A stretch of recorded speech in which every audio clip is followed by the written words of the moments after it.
Welcome to Tech Bytes and News, your daily roundup of articles featured in Hacker News. Today, we're diving deep into SiFive's P550 microarchitecture, a fascinating look into the world of RISC-V processors. It's a really exciting development.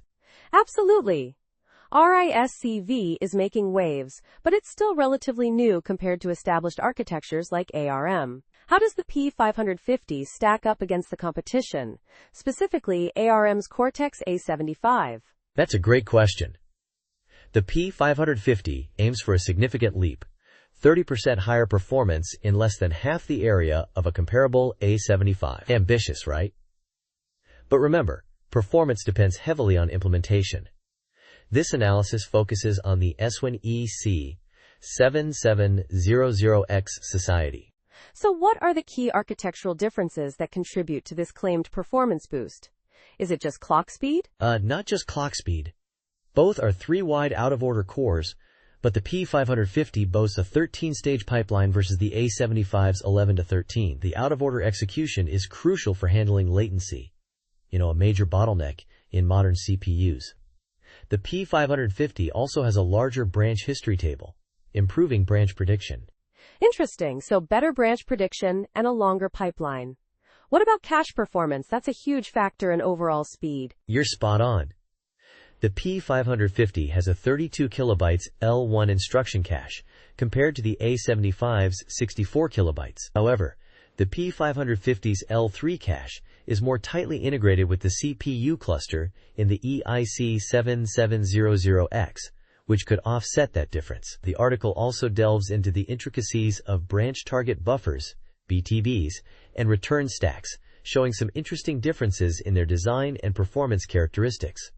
The article mentions some significant differences in handling unaligned memory accesses. That sounds like a potential weakness for the P550. Yeah, that's a major point of contention. The P550's handling of unaligned accesses is surprisingly poor, taking hundreds of cycles compared to the A75's 15 cycles. It seems to lack hardware support and relies on software emulation, a huge performance hit.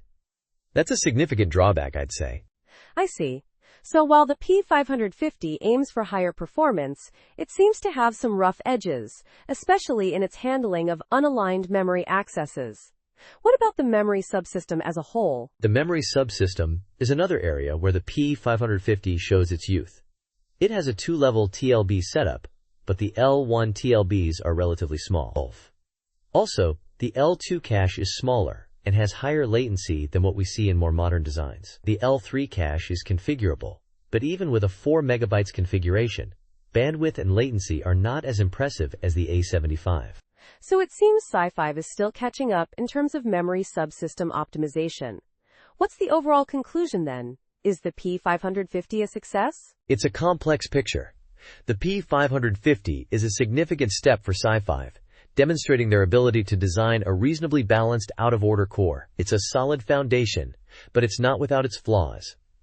The unaligned memory access issue is a major concern, and the memory subsystem needs further refinement. Think of it as a promising first generation, but not yet a polished contender for high-performance applications. It's a testament to the challenges of high-performance CPU design.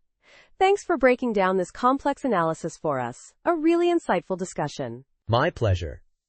And remember, listeners, keep an eye on SiFive's future developments. They're making strides in the RISC-V space. Thanks for tuning in to Tech Bytes and News. Have a great day. Bye-bye.